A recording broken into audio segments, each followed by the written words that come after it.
Assalamualaikum warahmatullahi wabarakatuh. Perkenalkan, nama saya Mira Afiani. Saya adalah calon guru penggerak angkatan 11. Saya dari SD Negeri 1 Lok Tadu, Kabupaten Nagan Raya.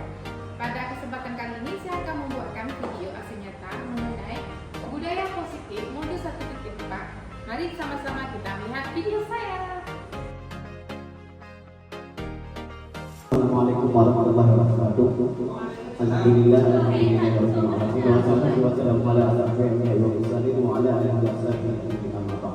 puji dan syukur kepada Allah Subhanahu wa taala yang Allah yang masih memberikan kita kesehatan untuk berjalan sehat pada saat kira sehingga kita dapat berkumpul di sekolah mengaji baik. Selawat dan salam dan dan sebagai ulama besar Muhammad sallallahu alaihi wasallam yang mana oleh beliau yang telah membawa umat dari alam yang dan Islamnya dan salam kepada alam. Jadi untuk singkat saja, pada saya berbahagia ibu bapak kita adakan yaitu tentang pelatihan guru penggerak inseminasi guru penggerak angkatan 11 dari SD Negeri 1 Lok Tadu yang disampaikan oleh Ibu Mira Afiani kepada Ibu Mira pada waktu ini.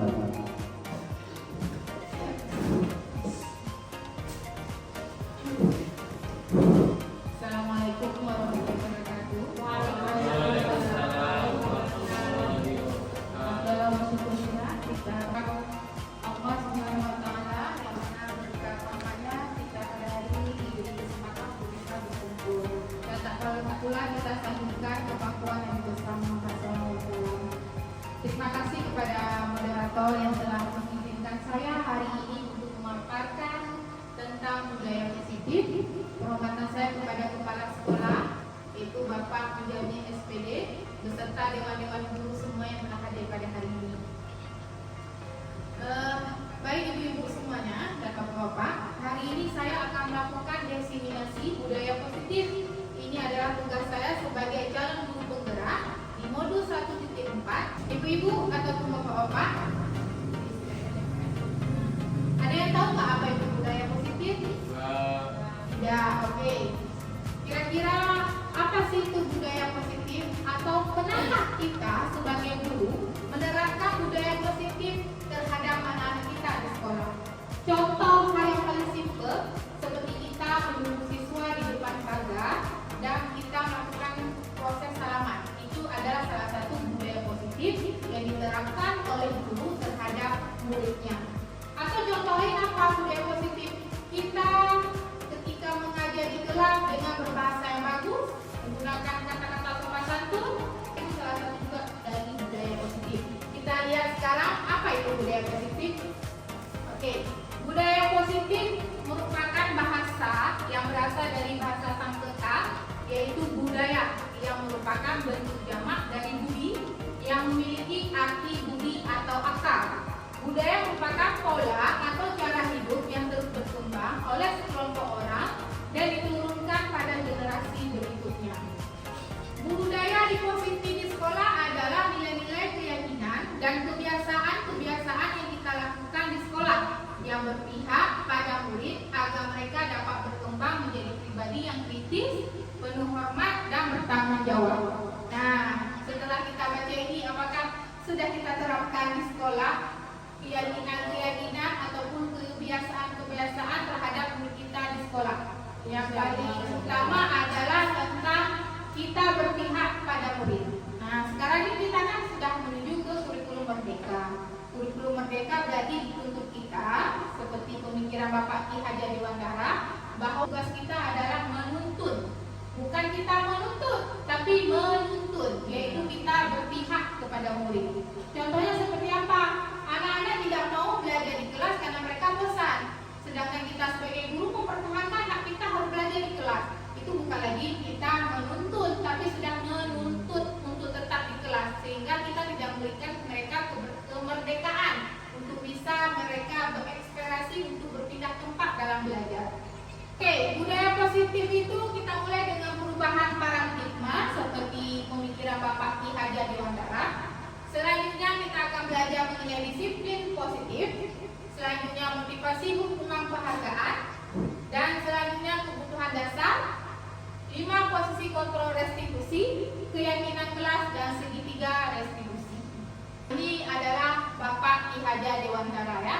Siapa beliau? Beliau adalah seorang guru yang telah membangun sebuah sekolah pada masa beliau di tahun 1982. Mungkin pada masa itu kita belum lahir ya. Bahkan anak-anak kita di sekolah pun belum lahir. Beliaulah yang mencontohkan bahwa kita ini sebagai guru, sebagai ibaratnya petani ya. Tugas petani apa Bapak Ibu kalau di sawah? Menanam padi dan Ya betul, menanam padi. Habis itu memperbaiki tanahnya, memberi dia pupuk pada pohon padi tersebut sehingga kita akan mendapatkan hasil yang berkualitas. Nah, seperti juga yang disampaikan oleh Bapak KHD bahwa tugas kita adalah seperti bercocok tanam terhadap siswa kita. Tetapi apakah hasilnya akan berhasil atau tidak, itu kita kembali lagi ke kodrat alam. Apakah padi kita akan menghasilkan panen yang banyak atau tidak. Ini adalah prosesnya. Apa prosesnya Bapak Ibu? hasil. Yang pertama kita lihat dulu tanahnya. Kira-kira tanahnya itu cocok nggak kita tanam padi? Setelah kita lihat tanahnya, selanjutnya apa lagi Bapak Ibu?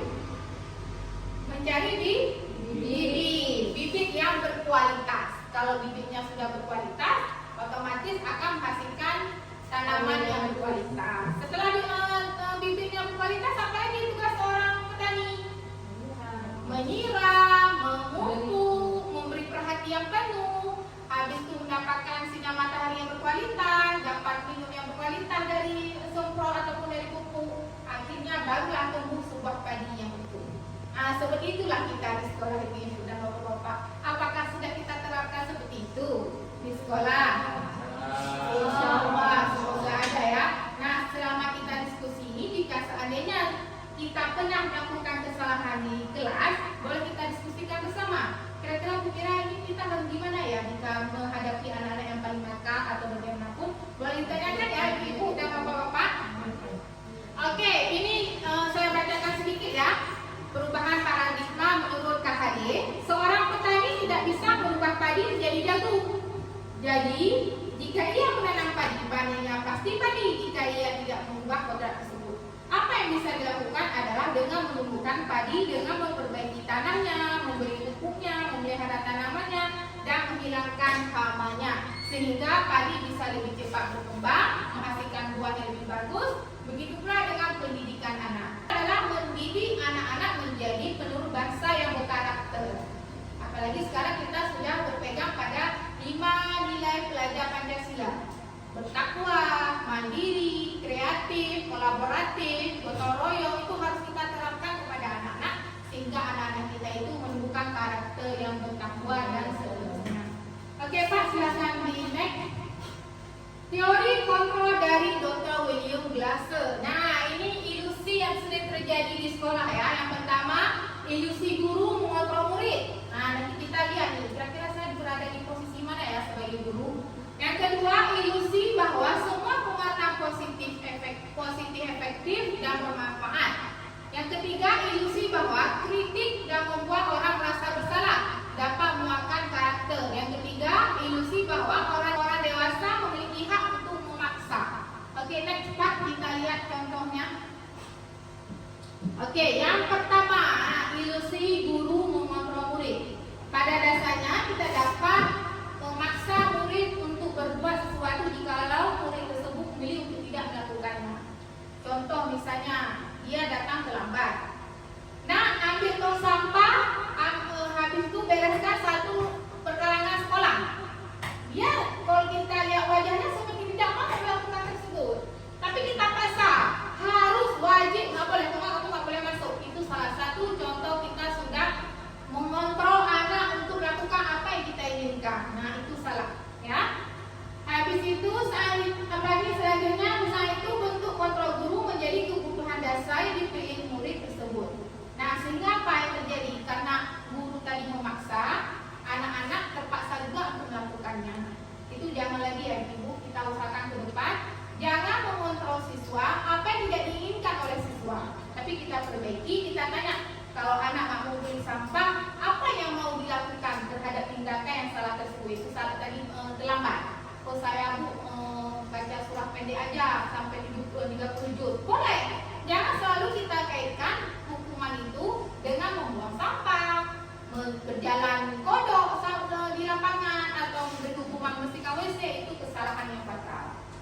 Kira-kira itu pernah terjadi ibu bapak-bapak di sekolah? Oke, mungkin dapat kita perbaiki ya. Selanjutnya Pak. Nah, yang kedua, ilusi bahwa semua penguatan positif, efektif dan bermanfaat. Penguatan positif atau bukan adalah bentuk-bentuk kontrol. Oke, selanjutnya Bapak. Ini ilusi bahwa kritik dan membuat orang merasa bersalah dapat menguatkan karakter. Nah, ini salah satu efek kalau kita menuntut seseorang menginginkan apa yang seperti kita inginkan, itu akan membuat karakternya tidak bagus terhadap siswa. Oke, seleksi dari Dr. William Grosse. Bila kita ingin membuat kemajuan perlahan, sedikit-sedikit, ubahlah sikap atau perilaku Anda. Namun bila kita ingin memperbaiki cara utama kita, maka kita perlu mengubah kerangka aturan kita. Ubahlah bagaimana Anda melihat dunia, bagaimana Anda berpikir tentang manusia. Ubahlah paradigma Anda, skema pemahaman, dan penjelasan aspek-aspek tertentu tentang realitas. Oke Bapak Ibu, sebelum kita mulai materi selanjutnya, ini baru budaya positif. Ada yang ingin ditanyakan atau berbagi kisah di sekolah selama ini? Assalamualaikum warahmatullahi wabarakatuh. Waalaikumsalam warahmatullahi wabarakatuh. Jadi dalam aspek kita melihat budaya keseharian kita di dalam sekolah, memang ada yang budaya positif dan negatifnya itu kan. Di sini yang saya ingin sampaikan bahwasanya masih banyak yang terdapat budaya-budaya yang negatif ya. Misalkan seperti anak-anak yang sekarang ini banyak yang telah bisa mengendarai sepeda motor itu, bahkan dengan orang tua aja itu mereka itu tidak terdapat lagi budaya-budaya yang untuk taat kepada ataupun memberi rasa hormat ya, kepada guru-guru. Jadi itu saja yang dapat saya sampaikan. Oke, terima kasih kepada Pak Tia yang telah memberikan sedikit tanggapan mengenai budaya positif. Boleh tepuk tangan semuanya ibu-ibu terhadap Pak Tia ketika di sekolah. Mungkin ada Jadi gini Ibu bilang, tadi apa yang disampaikan sama Bu Mira itu yang ada tentang masalah positif itu menurut saya itu harus diterapkan. Jadi bagaimana caranya kalau sekarang untuk membuat hal-hal yang positif seperti yang Ibu Mira bilang bahwasanya guru itu harus berdiri di gerbang, habis itu ketika datang siswa itu harus salam kepada guru, itu merupakan hal yang sangat positif lah. Itu nanti bisa dicontohkan kepada guru-guru lain, dan untuk guru-guru lain pun harus ikut partisipasi juga untuk mengikuti hal yang positif. Mungkin dengan adanya hal yang positif mungkin kedepannya tuh sekolah itu akan semakin berkembang dan akan semakin maju. Mungkin itu aja. Terima kasih. Oke, terima kasih buat Pak Dede, guru olahraga kita ya. Tepuk tangan dulu buat guru olahraga nih. Biasanya guru olahraga sangat berpengaruh ya terhadap anak-anak karena langsung di lapangan. Nah, dari Pak Tia ada bilang salah satu budaya negatif yang sering terjadi pada anak-anak membangkang ya, itu. Nah, cara mengatasinya bagaimana? Apakah kita kasih balik anak tersebut kepada orang tuanya, atau kita sebagai guru tanggung jawabnya? Kita kembali lagi, jika dari pagi sampai jam 2 itu tugas kita sebagai guru membentuk karakter dia menjadi karakter berbudaya positif. Bagaimana Bapak Ibu cara kita membentuk budaya positif terhadap anak-anak kita? Kita perbaiki dulu diri kita sebagai guru. Apakah kita sebagai guru sudah pantas menjadi role model untuk anak-anak kita? Bisa saja mungkin kita aja belum menjadi role model buat anak-anak kita. Contoh, kita makan sambil berdiri, wajah anak-anak ikut juga makan sambil berdiri. Kita ngerokok sambil di dalam kelas, wajah anak-anak ikut membangkang karena guru tidak melakukan peraturan ataupun kesepakatan yang ada dibuat di sekolah. Atau mungkin kita suka ngomong-ngomong ngomel sama siswa-siswa, wajah juga siswa melakukan hal tersebut. Jadi yang harus saya sampaikan di sini, kita perbaiki diri dulu dengan baik, jadikan diri kita ini role model untuk siswa kita, maka siswa kita akan mengikutinya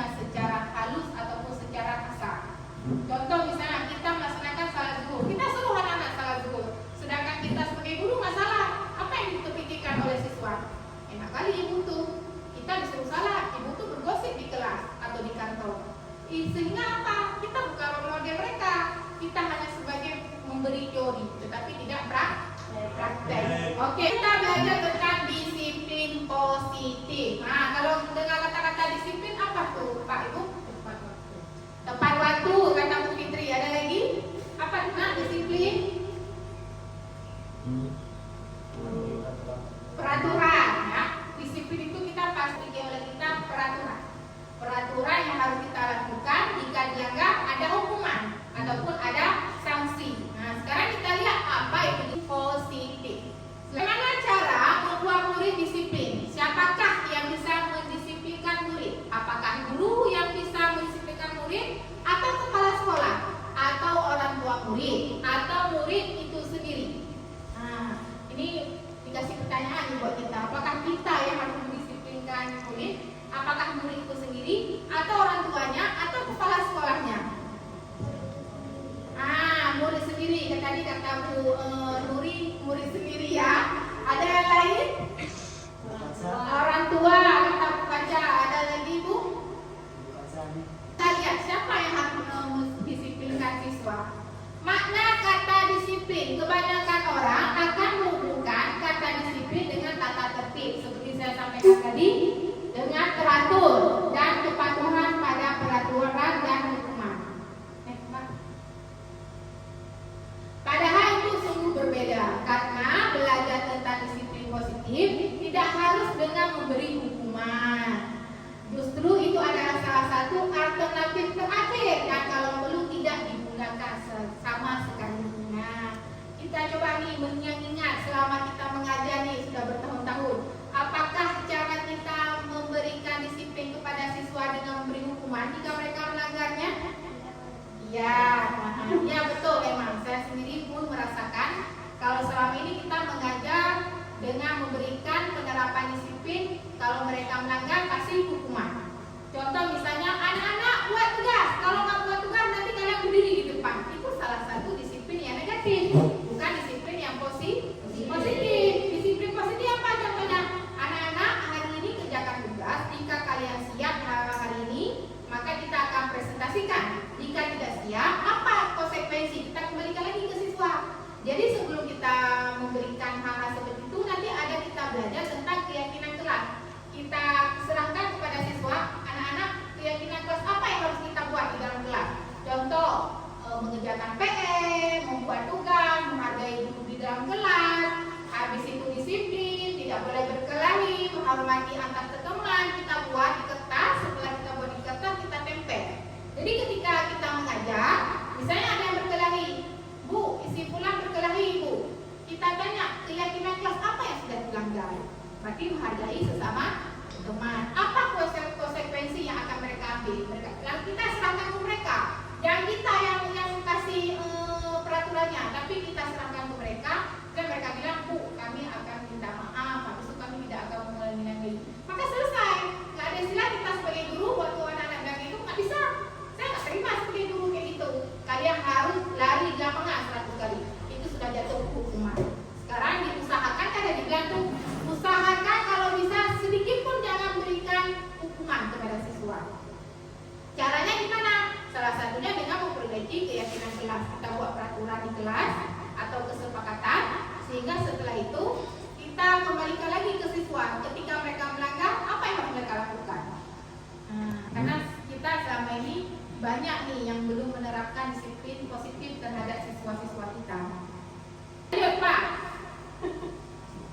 Oke, Ki Hajar Dewantara menyatakan bahwa dalam konteks pendidikan, untuk menciptakan murid yang merdeka harus disiplin yang kuat. Disiplin yang memiliki motivasi internal sehingga tidak mudah memerlukan pihak lain untuk mendisiplinkan kita. Nah, kita juga kembali lagi nih ke anak-anak. Bagaimana caranya anak-anak bisa mendisiplinkan diri sendiri. Tidak perlu kita yang mendisiplinkan. Contoh, datang tepat waktu ke sekolah, habis itu mengerjakan tugasnya, habis itu melaksanakan kegiatan-kegiatan sekolah dengan tepat waktu. Berarti mereka sudah belajar mendisiplinkan diri. Contoh, ketika bel sudah berbunyi waktu jam pulang, mereka langsung ambil mukena. Berarti itu salah satu mereka sudah meletakkan disiplin diri sendiri untuk membawa mukena itu ke musola dan melaksanakan sekolah. Seperti baca Yasin, kalian bawa terus Al-Qur'annya ke lapangan baca Yasin, itu sudah mendisiplinkan diri. Oke, Pak?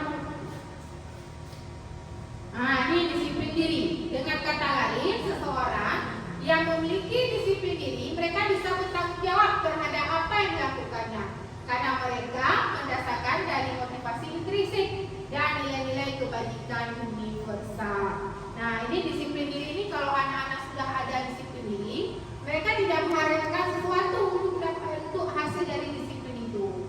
Contoh, mereka sudah disiplin pergi sekolah tepat waktu, mengerjakan tugas yang saya sampaikan tadi, itu berarti kan motivasi dari dia, bukan motivasi karena ini kalau saya nggak sekolah nanti kena hukuman. Kalau masih dia berpikir seperti itu, berarti itu masih motivasi eksternal, yaitu motivasi dari luar, bukan dari dia sendiri. Jadi kalau saya masuk telah pelajaran bahasa biologi, nanti kena marah sama Bu Fitri. Nah, itu salah satu bukan motivasi intrinsik atau motivasi dari dalam, bukan dari luar ya, karena ada gangguan. Oke Pak, lanjut. Nilai-nilai kebajikan. Nilai kebajikan adalah sifat positif manusia yang merupakan tujuan mulia yang ingin dicapai setiap individu. Ini yang harus kita terapkan sebagai guru. Harus ada nilai kebajikan yang positif sehingga bisa kita terapkan kepada siswa-siswa kita di sekolah. Siapa perilaku atau perbuatan memiliki suatu tujuan. Setiap perilaku atau perbuatan memiliki suatu tujuan. Nilai-nilai kebajikan seseorang akan menggerakkan motivasi dari dalam untuk mencapai tujuan yang mulia yang diinginkan. Nilai-nilai kebajikan yang ingin dicapai oleh setiap anak Indonesia kita kenal dengan Profil Pelajar Pancasila. Nah, ini yang sudah kita terapkan di sekolah seperti P5. P5 itu ibu-ibu jangan hanya berfokus untuk memasak, buat risol, buat mie goreng, tapi tidak ada nilai dari buat itu.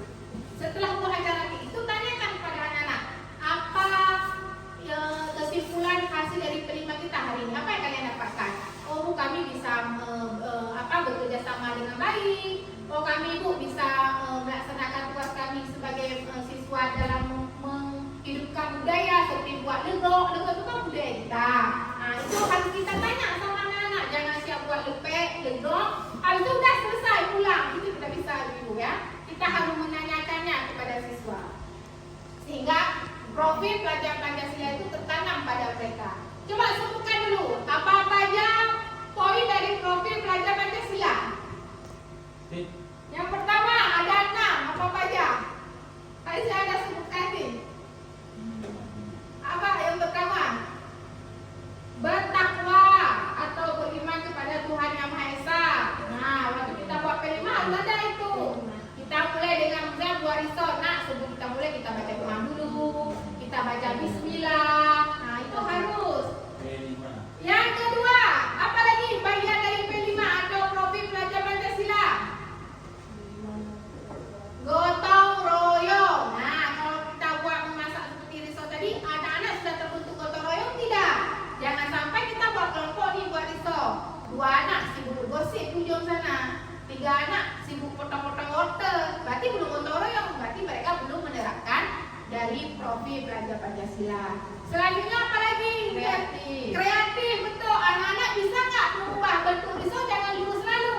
Bentuk kayak segitiga, bentuk kayak bintang. Kalau mereka bisa membentuk seperti itu, berarti mereka sudah menerapkan profil pelajar Pancasila bagian poin kreatif. Oke, apa lagi Bapak Ibu? Mandiri. Apa contoh mandiri? Contoh mandiri bisa melakukan sendiri. Iya, betul.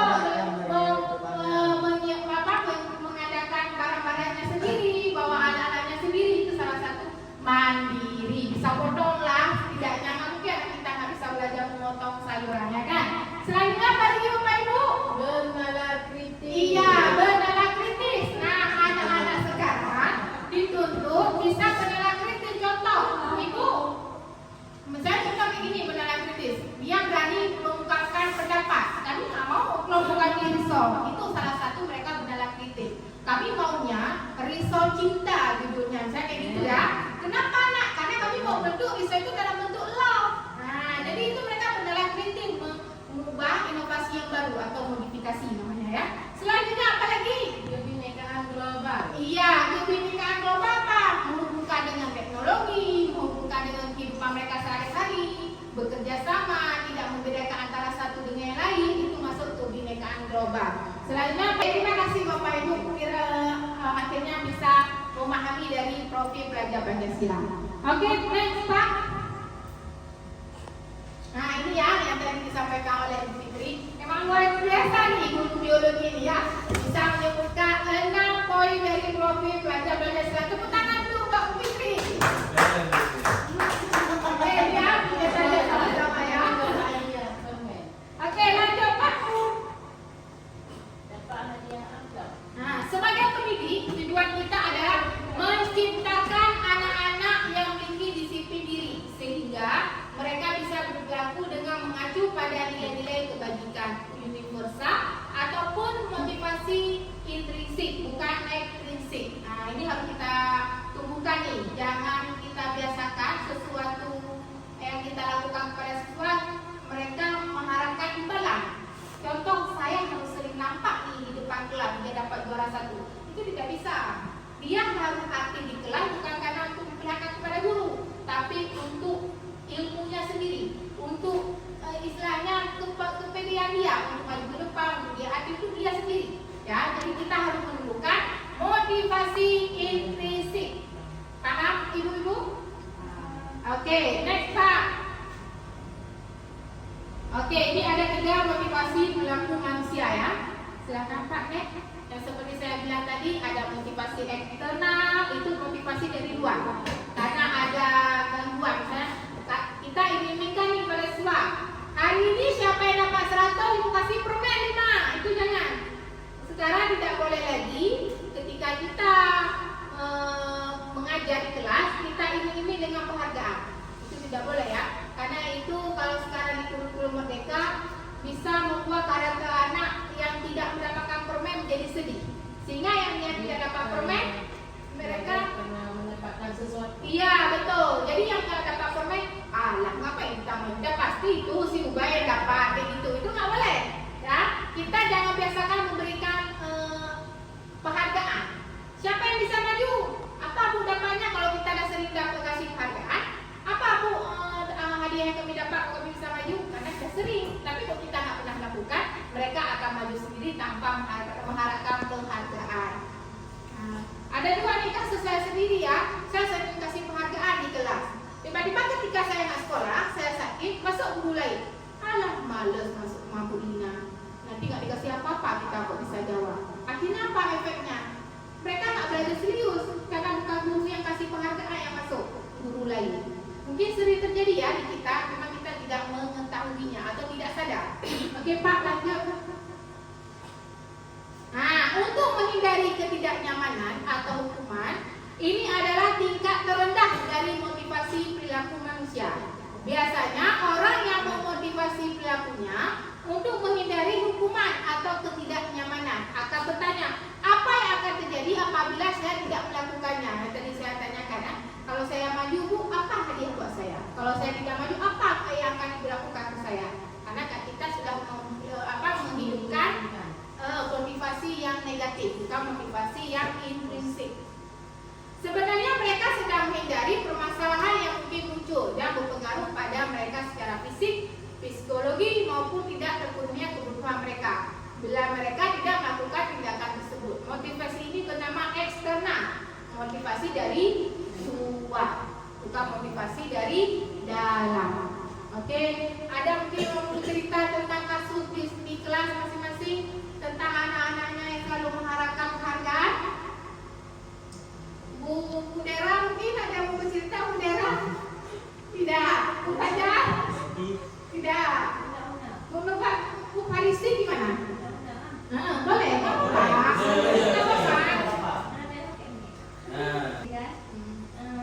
Selama mengajar seni dari kelas 1 sampai kelas 3, tapi yang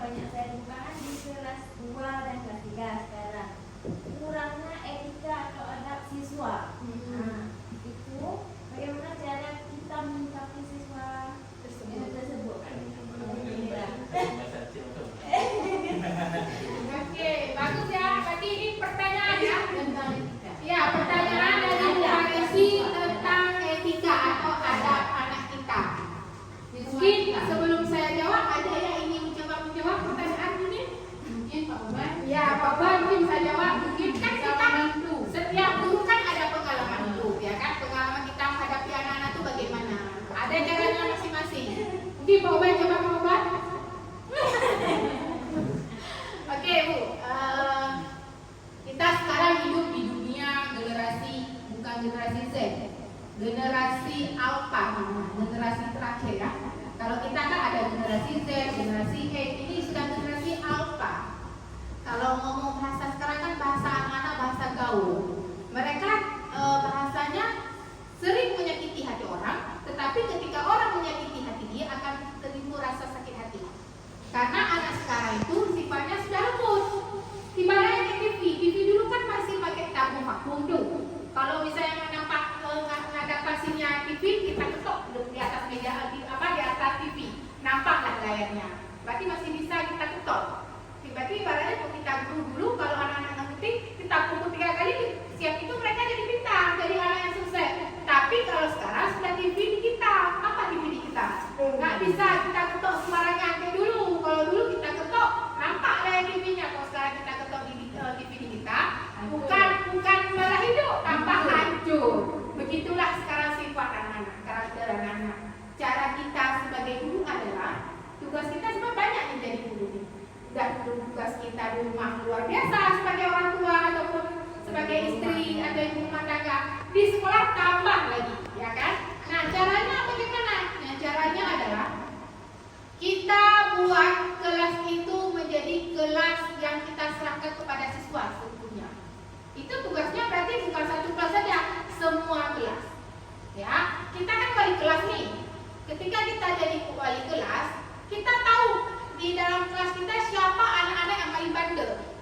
Ya, misalnya ada 5 orang yang paling bandel. Kita tanda nih 5 orang ini. Kita berbicara secara fact to fact. Kita bicara secara individu, jangan di depan. Anu nyok aja. Nah, itu bukan dia buat menjadi lebih baik, tapi tambah naik kepalanya atau tambah jahat. Biasakan kita panggil ke kantor, kenapa nak kalian kayak gini? Habis itu mereka terbuka, ternyata dia program home di rumah. Habis itu orang tuanya nggak peduli sama dia. Akhirnya kita dapat jalan. Oh, ternyata anak-anak ini perlu didikan dari kita, kebutuhan khusus. Nanti kita belajar ya tentang kebutuhan khusus. Oh, ternyata anak ini tidak dipeduli di rumah. Maka kita yang pedulikan. Ketika kita pedulikan terhadap siswa tersebut, mereka akan menjadi lunak. Iya, anak sekarang ini lebay. Anak-anak puber kayak mana? Dideketin salah, dideketin merajuk. Jadi harus ada cara kita. Nah, tadi kan Bung Marisi tanya, kayak mana sih cara kita perbaiki dulu kita? Kalau kita dah masuk kelas dengan sifat berkualitas, tidak berteriak, kita selalu mengembalikan sesuatu kepada anak-anak, anak-anak akan merasa, oh saya dihargai ya sama Ibu Marisi. Oh kita di kelas ini dihargai ya sama Ibu. Jangan biasakan kalian ya di kelas selalu buat masalah. Kita tanya, anak-anak itu kenapa? Nah, kok bisa kayak gini? Apa yang harus kita lakukan ke depan? Kita cari solusi bersama mereka. Jangan dari kita jawabannya, tapi dari mereka sendiri. Kita hanya memberikan pertanyaan. Mereka harus bisa mencari jawaban untuk memperbaiki sifat mereka. Dan sekarang itu juga dipengaruhi oleh globalisasi seperti HP. Di sekolah kita bisa memperbaiki sifat mereka menjadi disiplin positif. Tapi di luar sekolah bukan tugas kita, tugasnya siapa? Orang tua mereka sendiri. Kalau orang tua mereka nggak peduli, apa yang kita lakukan? Berarti harus kita didik, ya. Dan satu lagi ibu-ibu, bapak-bapak, kita di dalam kelas jangan selalu berfokus mengajar harus bisa tentang kimia, harus bisa tentang biologi, harus bisa matematik, rumus Pythagoras, rumus integral, jangan. Tapi bentuk karakter mereka.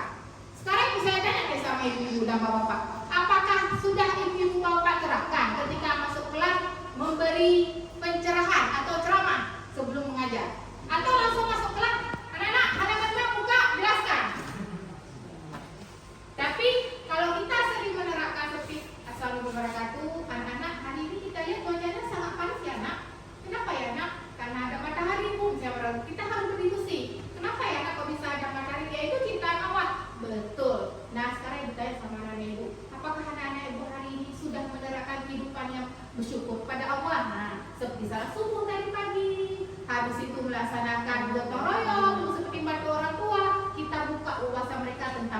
tentang karakter, ya, karakter mereka. Apakah kita cerita nih semua sama mereka? Ini nanti ada semua siswa dari 30, 5 orang masuk, apa yang kita sampaikan itu udah cukup. Jangan kita selalu berkomitmen anak kelas saya harus pintar semua, nggak akan tercapai. Ketika akan tercapai kita akan menyesal. Apa salah saya sebagai guru? Kurang saya gimana? Saya ada memberikan ilmu dari berbagai negara untuk dia, tapi nggak dapat. Jangan kita memberikan ilmu kepada dia, ilmu tentang karakter itu kita berikan. Ketika mereka sudah mendapatkan dapat 5, alhamdulillah bersyukur. Ya, jadi tugas kita sekarang jangan fokus sama ilmu pelajaran IPA, biologi, PS, apalah itu, karena mereka bisa dari sendiri di buku. Tapi tugas kita sebagai guru adalah memperbaiki karakter siswa. Saya yakin jika ini berjalan, kita perbaiki karakter siswa, 10 tahun ke depan tak ada lagi anak yang berkarakter tidak beradab. Ya, itulah saya bilang tadi, kita ini role model. Kalau kita pintar dalam memberikan karakter kepada siswa, maka anak itu akan pintar membentuk karakternya sendiri. Ya, coba mulai besok kita praktek di sekolah. Apakah betul seperti yang saya sampaikan? Oke, lanjut. Yang kedua, untuk mendapatkan imbalan atau penghargaan dari orang lain, satu tingkat di atas motivasi yang pertama. Di sini orang berperilaku untuk mendapatkan imbalan atau penghargaan dari orang lain. Orang dengan motivasi ini akan bertanya, apa yang akan saya dapatkan apabila saya melakukannya? Ini sama kayak tadi ya. Lanjut Pak.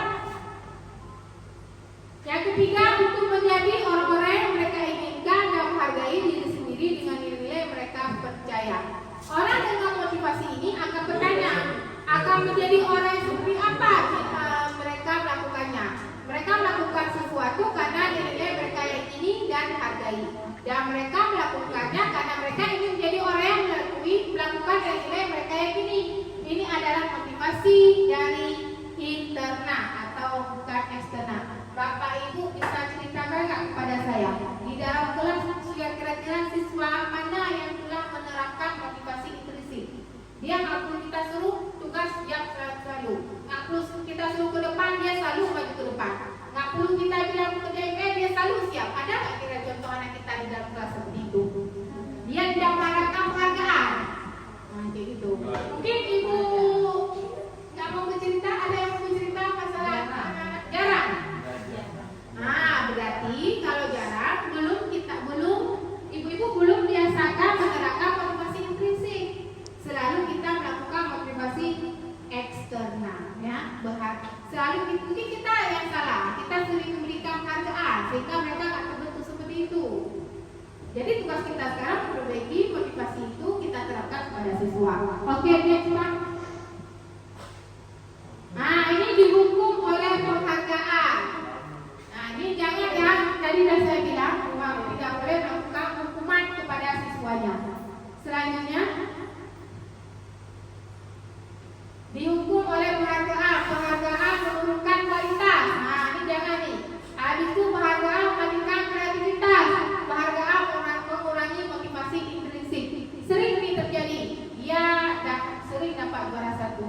Ketika dia tidak lagi semangat untuk belajar, akhirnya turun peringkat jadi peringkat 5. Itu salah satu efek karena dia menerapkan motivasi eksternal. Karena dia mengharapkan imbalan, mengharapkan meningkat. Jadi kita tugasnya adalah memperbaikinya sebagai guru ya. Lanjut Pak. Nah, ini yang sering kita berikan ketika anak-anak tidak melakukan apa yang kita inginkan. Contoh, mencatat 100 kali di dalam buku kalimat, saya tidak akan datang terlambat lagi. Nah, siapa yang sering melakukannya? Jika anak-anak telat, apalagi telah masuk kelas, kita suruh tulis di kertas sampai 100 halaman ataupun 100 kalimat. Nah, itu adalah tindakan yang salah. Kira-kira itu masuk hukuman atau konsekuensi? Apa kira-kira? Hukuman. Coba lihat, yang pertama mencatat 100 kali di dalam buku kalimat.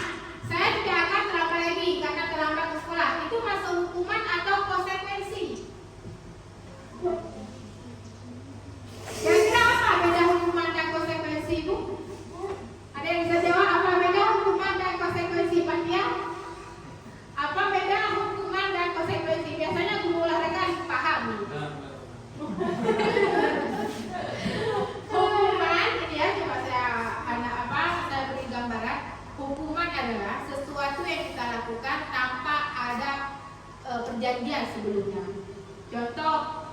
anak telah datang sekolah, kita suruh jalan kaki, kita suruh jalan kodok sampai 1 kali. Mendadak, hukuman itu sesuatu yang kita lakukan tanpa ada peraturan sebelumnya. Kalau konsekuensi kita sudah buat peraturan. Kita pengumuman di depan kelas. Siapa yang datang telat, kita tulis kata-kata jika dia terlambat 100 kali bla bla bla. Kita akan ada konsekuensi. Yang telat bersih WC, yang telat bersih sampah. Itu berarti sudah ada konsekuensi yang kita buat. Itu namanya peraturan ya, peraturan yang sudah kita bentuk. Nah sekarang ditanya, itu yang pertama hukuman atau konsekuensi? Apa aja hukuman atau konsekuensi? Hukuman. Oke, yang kedua, lari mengelilingi lapangan basket 2 kali karena terlambat hari sekolah. Masuk ke mana? Hukuman. Yang ketiga, murid diminta push up 15 kali karena tidak menggunakan masker ke sekolah. Konsekuensi. Menggantikan kertas tugas teman yang telah dicoret-coret. Hukuman atau konsekuensi? Konsekuensi. Nanti kita lihat jawabannya mana yang betul, mana yang salah. Membersihkan tumpahan air di meja tulis karena tersenggol pada saat belajar. Hukuman atau konsekuensi? Hukuman. Oke, ada jawab hukuman, ada jawab konsekuensi. Murid disuruh untuk mengenakan sepatu seharian di sekolah karena tidak mengenakan sepatu hitam. Hukuman atau konsekuensi? Lari mengelilingi lapangan basket 2 kali karena terlambat 10 menit untuk pelajaran PJOK. Konsekuensi atau hukuman? Nah, guru olahraga nih kita tanya apakah hukuman atau konsekuensi? Coba Pak, next kita lihat jawabannya apa yang betul. Nah, rata-rata hukuman. Yang masuk ke konsekuensi adalah menggantikan kertas tugas teman yang telah dicoret. Itu konsekuensi. Ya wajar, kita sudah coret buku teman, wajar kita menggantikannya, itu konsekuensi ya, bukan hukuman. Membersihkan tumpahan air di meja. Ya, kan nggak mungkin kita nggak bersihin. Bagaimana kita menulis bahasa, maka masuk ke konsekuensi. Lari mengelilingi lapangan basket 2 kali. Berarti itu untuk pelajaran PJOK masuk ke konsekuensi, bukan hukuman, kecuali pelajaran IPA, pelajaran matematik baru masuk ke hukuman. Oke, next Pak. Kebutuhan dasar. Kebutuhan dasar, ya. Kebutuhan dasar manusia adalah seluruh tindakan manusia memiliki tujuan tertentu. Semua yang kita lakukan adalah usaha terbaik kita untuk mendapatkan apa yang kita inginkan. Ketika kita mendapatkan apa yang kita inginkan, sebetulnya saat itu kita sedang membeli suatu atau lebih dari satu kebutuhan dasar kita. Sekarang kita lihat video ya. Coba saya lihat dulu, ada nggak video contoh kebutuhan dasar manusia? Kebutuhan dasar manusia ada 4 ya. Yang pertama kasih sayang, yang kedua kesenangan, yang ketiga kebebasan, yang kelima penguasaan. Maaf ya, saya harap ada 5. Yang terakhir bertahan hidup. 5 kebutuhan ini ibu ataupun bapak harus ada sama siswa. Kita harus tahu nih anak kita kekurangan apa? Apa kekurangan kasih sayang? Anak kita kekurangan bagi apa? Kebebasan. Biasanya kalau anak-anak kurang kasih sayang, kita bisa lihat di kelas, dia suka ganggu kawannya. Itu berarti kekurangan kasih sayang. Kalau kebebasan apa? Dia tidak mau belajar, malas-malasan. Berarti dia mengharapkan suatu kebebasan untuk belajar, tidak hanya di dalam kelas, bisa belajar di luar kelas. Oke, kita lihat contoh ya, ada videonya. Coba saya paparkan ya, contoh video 5 kebutuhan dasar manusia.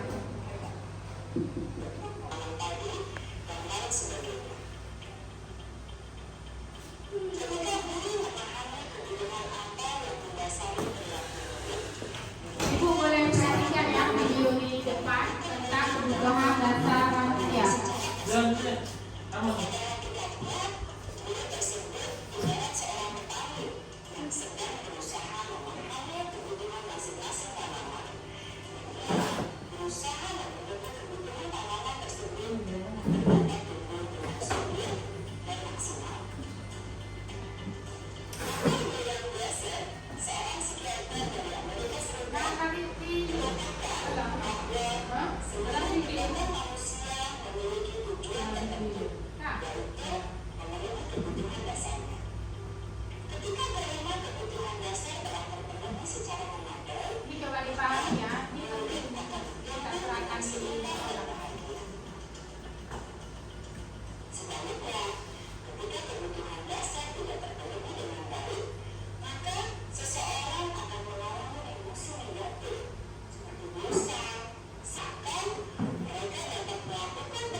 Halo, mana?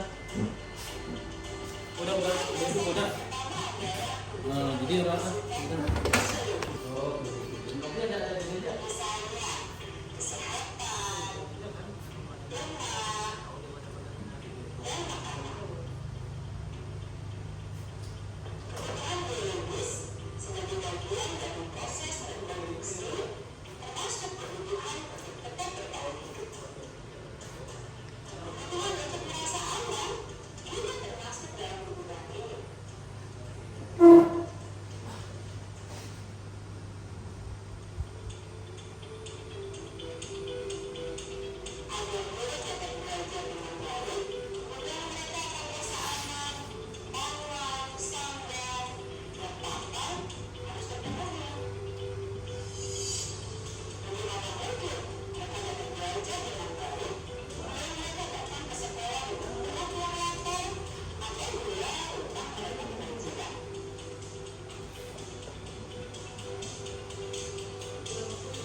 Saya jelaskan sedikit tentang 5 kebutuhan dasar. Tadi kita juga udah lihat videonya ya, bahwa 5 kebutuhan dasar manusia yang pertama pada siswa kita harus ada kelima-limanya. Yang pertama, kebutuhan bertahan hidup. Contoh misalnya anak kita lapar nih di dalam kelas, kira-kira dia konsen nggak belajarnya kalau misalnya kita lapar? Enggak. Bahkan dia, kita sebagai guru kalau lapar konsen nggak mengajar di kelas? Maka kebutuhan apa yang harus dia perbaiki? Kebutuhan bertahan hidup, ya. Habis itu ada kebutuhan kasih sayang. Kasih sayang contoh misalnya dia di dalam kelas seperti suka memberontak, maka kebutuhan apa yang dia kekurangannya? Kasih sayang. Kalau misalnya dia sering merasa sebagai ketua geng di dalam kelas, kira-kira kebutuhan apa yang harus dia penuhi? Iya, penguasaannya. Dia ada kebutuhan penguasaan.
sadar ya kalau kita pernah melakukannya. Ya. Ya, karena belum ada. Sekarang saya tanya, apakah penting kita menerapkan keyakinan kelas? Penting tidak? Pak Dede kira-kira sebagai guru olahraga penting tidak keyakinan kelas diterapkan? Penting. Penting. Kenapa penting Pak Dede?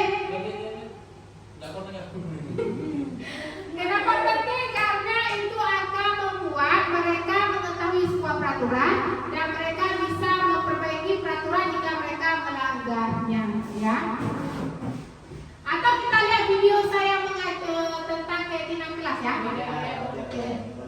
Biar kita lebih paham lagi.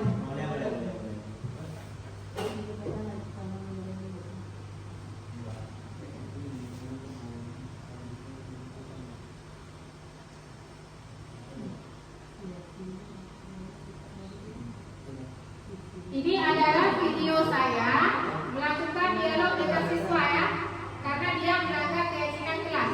Coba perhatikan Bapak Ibu.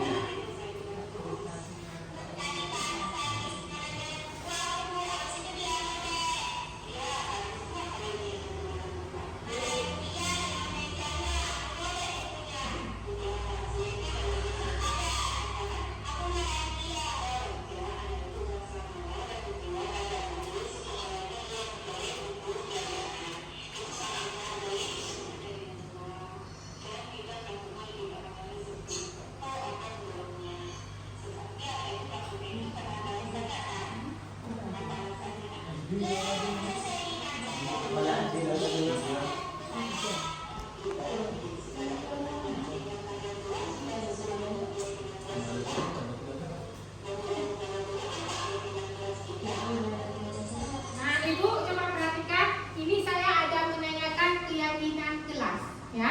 Nah, kalau ketika siswa kita melakukan kesalahan, maka kita harus memanggil anak tersebut dan menanyakan apakah itu sebuah kesalahan atau bukan. Nah, kita tanyakan keyakinan kelas apa yang sudah mereka langgar. Nah, ini adalah salah satunya ya, saya menanyakannya.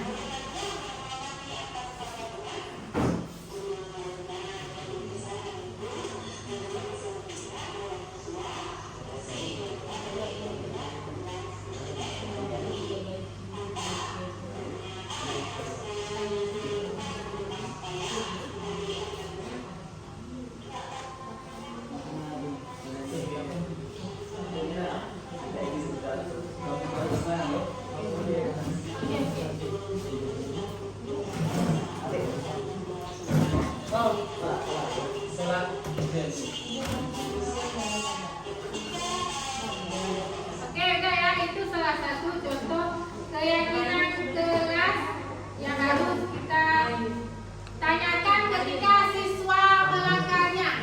Jadi kalau misalnya kita nggak buat keyakinan kelas, kira-kira bisa kita tanyakan apa kesalahannya buat kalau kita nggak buat?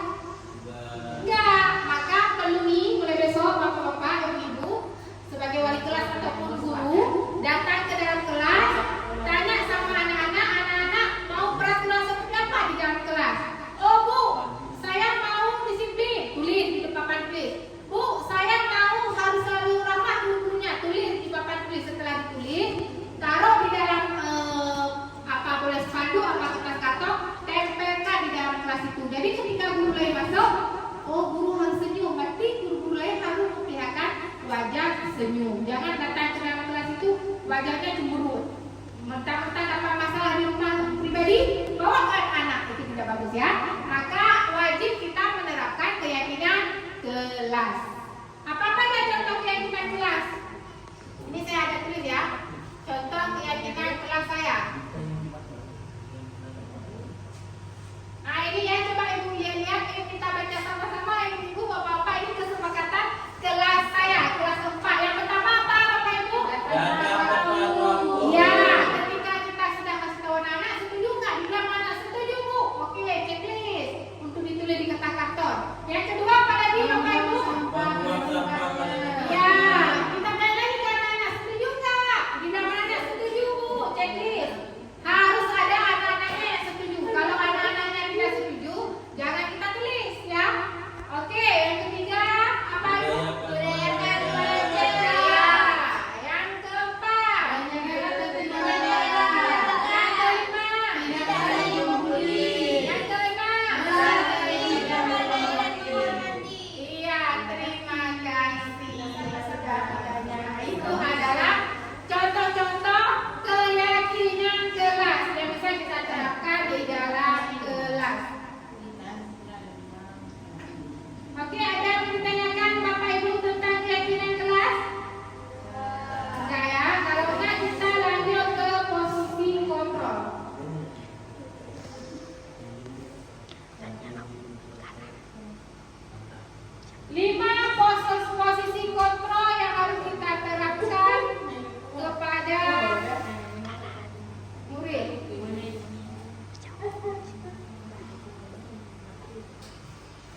Kita lihat kasus Pinaret yang terlambat ya.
Posisi pembuat merasa bersalah.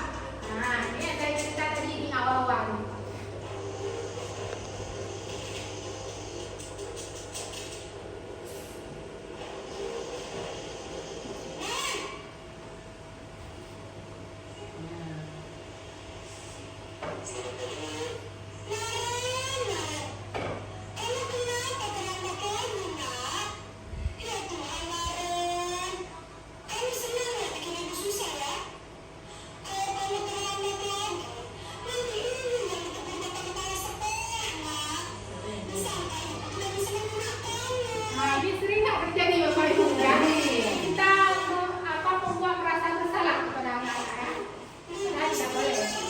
Posisi sebagai ini tidak boleh ya.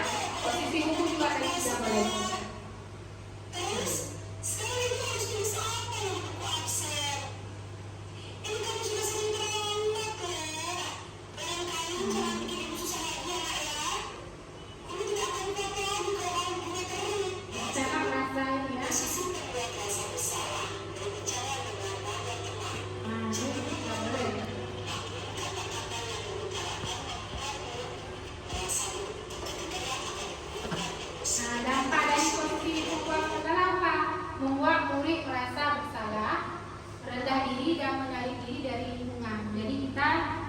Usahakan tidak meletakkan di posisi pembuat merasa bersalah. Selanjutnya posisi teman nih yang sering kita lakukan.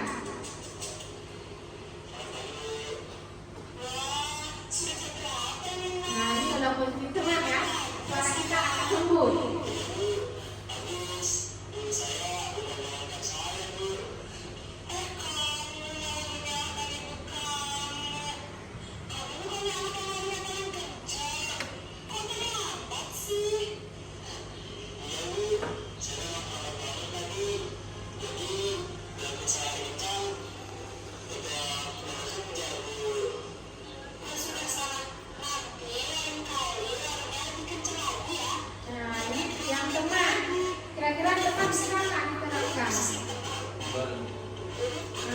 Suaranya akan lama kalau dulu atau suara cenderung bercanda gurau kalau kita berada di posisi teman.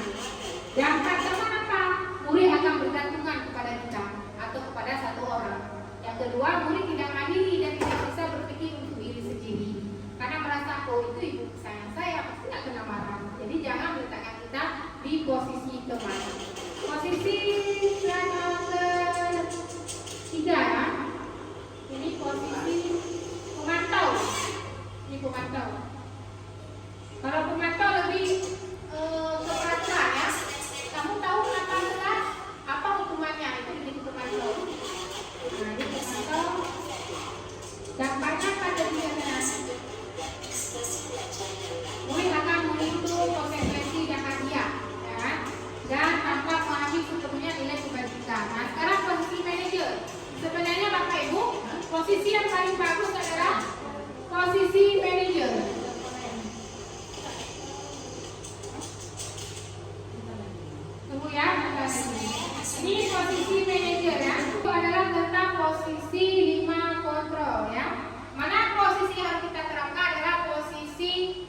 manajer.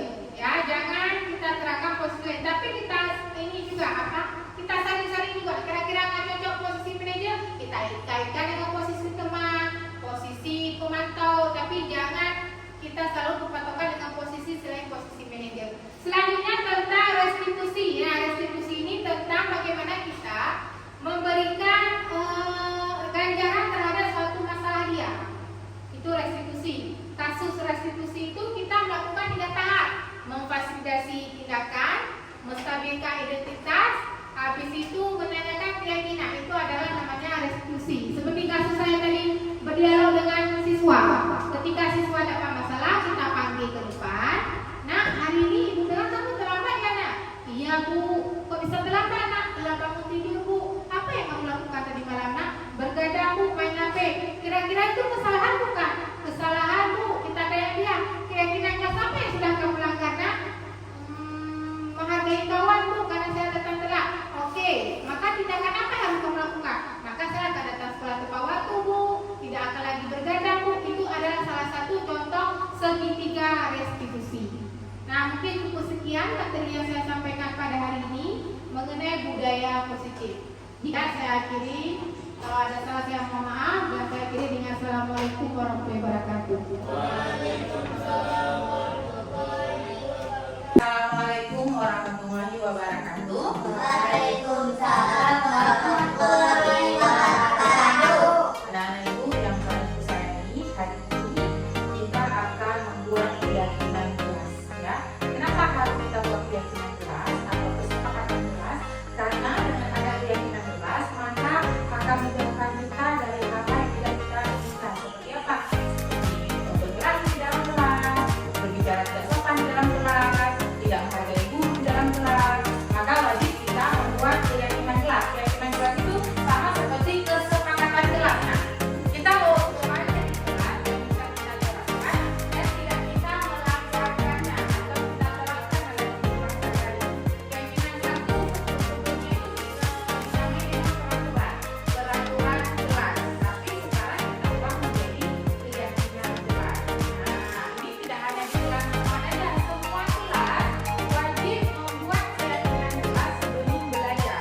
Boleh keyakinan kelas itu dipakai selama sebulan, boleh keyakinan kelas itu dipakai selama seminggu atau 1 semester.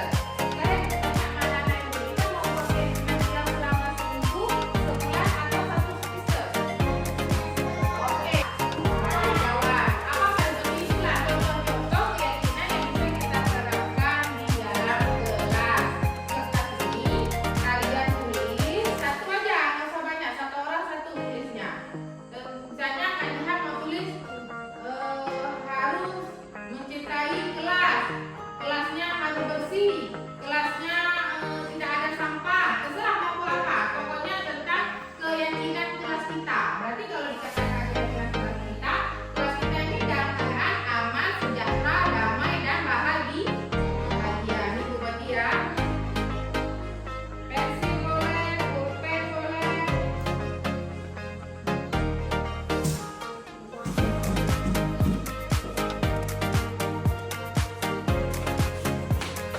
Jangan deket-deket ya, biar nampak banyak.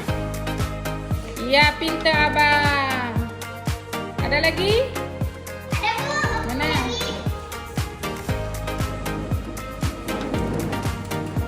Oke. Ada lagi?